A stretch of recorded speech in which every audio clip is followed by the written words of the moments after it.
amma wanni guddaan jiraachuu qabu maali yoo jettan wanni guddaan jiraachuu qabu warri abbootii qabeenyaa jedhamu kun takka takkatti achi dhaqxanii achi balleessu gubu laal miti maal mana waan isaan qaban achi dabarsu midhaan duudanii hamachuu warri ala jirtan doon gargaara jettan uummata kana albee bitu dhaggeeffadha albee bitanii uummanni kun hamachuu qaba dhaggeeffadha sareedha waggaa 25 qotatte waggaa 20 qotatte kana malee nuti hin deebiin ummata keenya lafti baalee baqii nu gahee nurraa akkasuma ammoo maanguddoota fi ijoolleen lafa tanarratti ol galuu qabdi warra as jiru kan baddaa keessa jiru kan badda daree keessa jiru kan haamaa beeku haamee ijoollee tana gargaaruu qaba warri humna qabu ammoo daangaa isaa irratti hafee gaala satiifachaa diina dura dhaabbatuu qaba.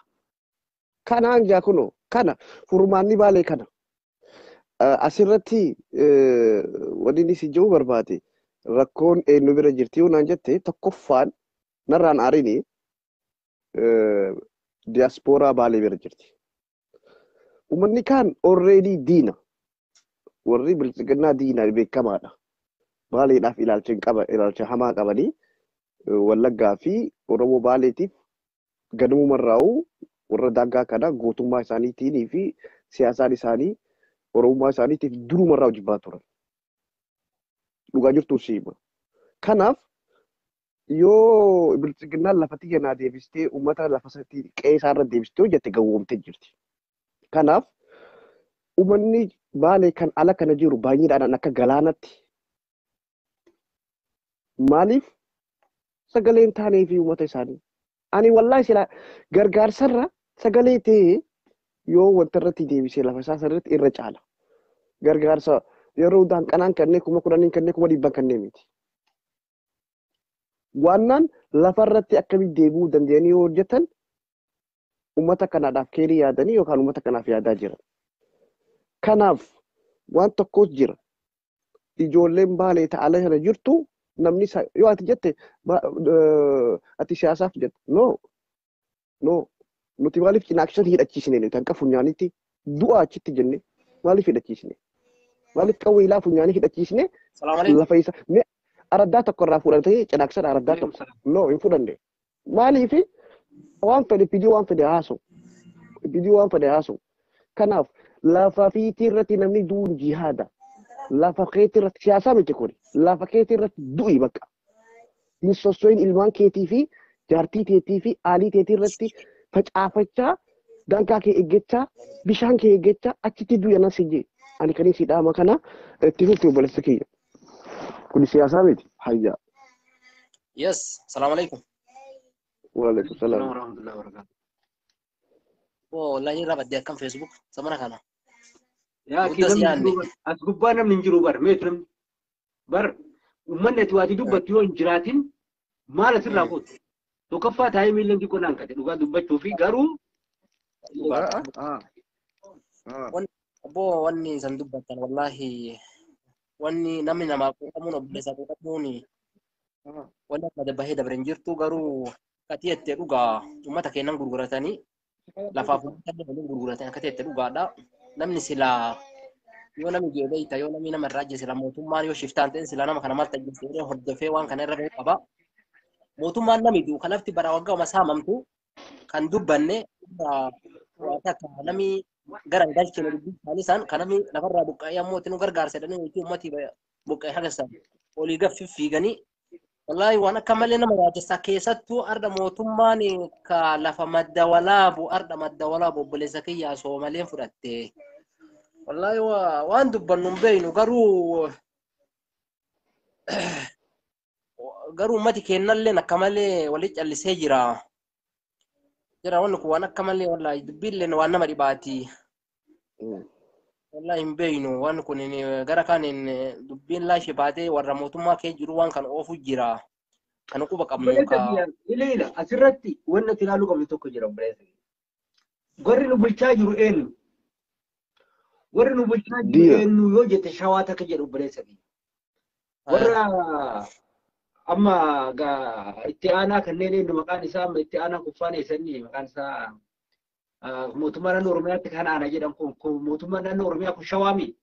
Ka mootummaa naannoo Oromiyaatti aanu kun eenyuun ka garaa sun eenyu maqaan isaa namicha qabee eegu sun dura. Hin beeku yoo nama kana. isa fa'a. Kun ammoo bakka nun bu'u Baalee obboleessa kee dhagaye kun warra Baalee gurgurataa ture duriyyuu. Si gala. Bas yoo akka taate uummata keenya tokko so'ee lollaa Uummanni Baalee qabsoo isaa tokkoffaa kan jechuu qabu qabsoon uummata Baalee durillee nama waliin yoo deemte nama waliin nuun tasaaqu. Sitti hima. Baalee gaafa kana dura diina dura dhaabbattee gootonni Baalee diina cabsaa turte san kophaa isii dhaabbattee injifatte kophaa isii dhaabbattee diina dura dhaabbattee mirgaan galte jechuudha. Nu yoo namaa walitti dabalamne namni keenya direktilii deemee haqaaf lola. Waan saniif waan loluuf yoo nu nama biraatti dabalamne nama keenya haqaaf lolu kana waan angoof lolu jettee bololtoonni angoo warri falfala togoogoo kun duuba dhaabbatee nama keenya ajjeessa. Dhugaasitti nama. Kana bakka baay'ee sargaa ibsaa jiru. Kanaaf wanni guddaan maal qabsoon Baalee keessatti deebi'uu qabdi. Dhalattoonni Baalee addatti waa'ee fi eeggachuu qaban. Gaafa san akka Oromootti illee Oromoo waliin waan barbaadu gochuu hin danda'an.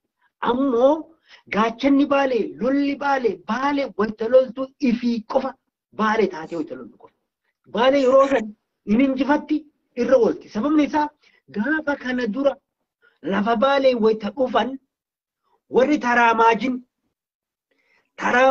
warri Amaarri yaabbatee deemu. Gaafa Amaarri lugaamee lafatee na fide Amaarri duunuun jedhanii barwariyaa. Sitti maa taraamaajii jedhanan. Taraamaajii jechuun gaangee gargaartuu afaan Amaaratiin taraamaajii jedhanii. Si gala. Taraamaajiin kunneen sagaleen kee dhagama. Hin dhagama. Taraamaajiin kunneen Amaarri yaabbatee lugaamee nu gaffide. Yeroo nutti gaffide akkam maal jedheen isii qawwee akka mukaatti itti fannisee taraamaajii tana ergamtoota jaraa warra gartee Amaarri yaabbatee ittiin guulu. Tunneen bitamtoonni tun gaafa nutti gad dhuftu. Amaarri maal jedheen beektaa? Akka nun duune timaa nun duunu rabbi. Xiyyiitiin nu ajjeesuu hin dandeettu timaa jedhee nu gaffide bara.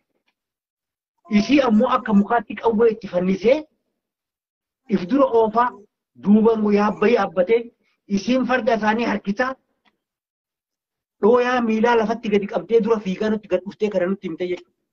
Qawwee Amaarri isii akka mukaatti siimboolii kaalii itti fannifatee isii wata irraa baasan irraa baafamti wata itti fannifatan qabu. Warra san irraa fuulaan fuulatti Amaara fuulduratti gombisnee itti garsiisnee jechuudha. Har'allee warri kun akkanumatti yaabbatamanii nuti deeman. Kanaaf uummanni Baalee iftahee gad dhaabachuu waan qabuuf kana dubbachaa jira. Saamtota kana akkamitti dura dhaabbachuu dandeenya? Ka jedhu tokkoffaa jara dura dhaabbachuu dandeenyu warra biraa dura dhaabbannaa jechuudha. Bahuu fedhaa irraa tokko naa kan bahuu fedhaa. Amma isa waan isan quban qabne ta'an harka quba qabu jira. Fakkeenya gara amma Jiburii ka'edhaan san gara gurraa dhaamolee san kalolli dhiyootan itti deemaa jiru. Nama 130 kan ga'u kasiin qabdee harka qabdu jira ka gamman lubbuu isaanii nama kana kan du'eef kan hin beeyne. Waan sanirraa mootummaa haga mootummaa naannoo bulchiinsa godina baay'ee wanni inni qabatee wanni inni waan kana hordoffii godhe takka illee hin jirtu. Akka sana agartan uummati keenya lafarraa buqqa'ee jira. Wanni ammoo tinuu uummata kanaan lolaa hundi qabdu duraanuu qobbooftee teettu jira. Warri kun ammallee humna alaa isaan gargaartu jira malee warra achi keessaa callaa kan naannoo sanii callaa miti humna alaa loltu. Ka haga Soomalee qaxaantutti humna isaan gargaarsifatanii uummata keenyaan lola dhuftu jira. Waan kana ammoo mootummaan naannoo Oromiyaa waan kana hatta bulchiinsa godina Baalellee waan kana xiyyeeffannaa kennuufit hin jiru. Obboleessi kiyya hin bahin deebisaan sii kennaa hin bahina deebisaan sii kennaa dubbii kanarratti yeroo xumurte. Mootummaan keenya jettu amma mootummaan keenya qati jettu kamiin? Jechuun mootummaa godina kan jedhamu bulchiinsa godina kan jedhan san maqaan isuma beeyta. Dhakka haa fixattuuti naatu deebisaa. Uummata waliin xiyyeetiin fixeetiin achirraa buqqisaa jiru quba qabdu seeti. Kanuma bar yaada akka beeyta waan jechuun waan jiraa tokko tokkoon himuu barbaada beeytaan waan kana quma qabuuf waan achi dhaladheef beeyta. Amma duuba kanaaf takka takkaan addaan isanii ibsuuf namni hin beeyne akka beekuuf jechuu barbaadeeti. Duuba uummata kana mootummaan duuba akkuma teette mootummatti buqqisu jira ummati kun miidhaa kana miidhamu amma rooban roobu jira miila amma dubbannu kana umma sun roobullee bakka duraan qonna qabanii horii qabanii bakka itti horsiifatanillee bakka itti qotatanillee takkallee hin qabanii lolli rabbanamee jira jarri karaa miidiyaa isaanii warri kun warra beekamtii barbaadu warra beektaa guruuba xiqqaa beekamtii barbaadu duuba sadarkaa duuba soomalee fixan jedhanii kijibaan hagga mugdishoo haka qoryoolee warra kana yoo ati ilaaltu keessatti misaa'ila isaan uummata keenyan hadhanii tiibbeliif gargaarachuu dandeettaa koon mootummaa gargaaree isaan ammaan kana amma waan jedhan gadda BBC irratti dabarsanii warra nullole abiyyilleen kee jiraadhanii BBC afaan Soomalee irratti waan sanna hordoftanii bareeda akka jedhanii dabarsaa turan gadda uummata Soomalee hadhanii lafarraa buqqe hatta mootummaan federaalaa waan hatta bakka abiyyitti isaan aananuun jedhee maalii waan akkana oofanii duuba uummata keenya kana xiyyeeffannaa kennuufin barbaachisaadha ummati keenya kabaale. Okay, dhaggeeffadhu. Dhaggeeffadhu amma nas deebisaa dhaabbadhu. Wala laal waan tokko inni beekuu qabdanii. Mustafee mootummaa naannoo Somaalee kan bulchaa jiru Abiyyi Ahmad. Akkas. Achi qabdanii siyaasaa biraati uuminaaf. Misaa'ila Somaalee gargaaranii Magdishoo gargaara Maarree gargaara miti. Namni uummata keenya fixaa jiru mootummaa bilisiginnaati. Bakka tana wannan si jedhe si deebisa. Na fiqisiisiga. Atis na dhaggeeffadhe san boodaan na deebisiga. Misaa'ila san kakannaa jiruuf Abiyyi Ahmad jee Magdishoon jee lachitti hin jijjiirini. Wanni an bakka tana jedhee fi annama wahii abboo qaallicha keenya tokkotti gara hamar kana jira.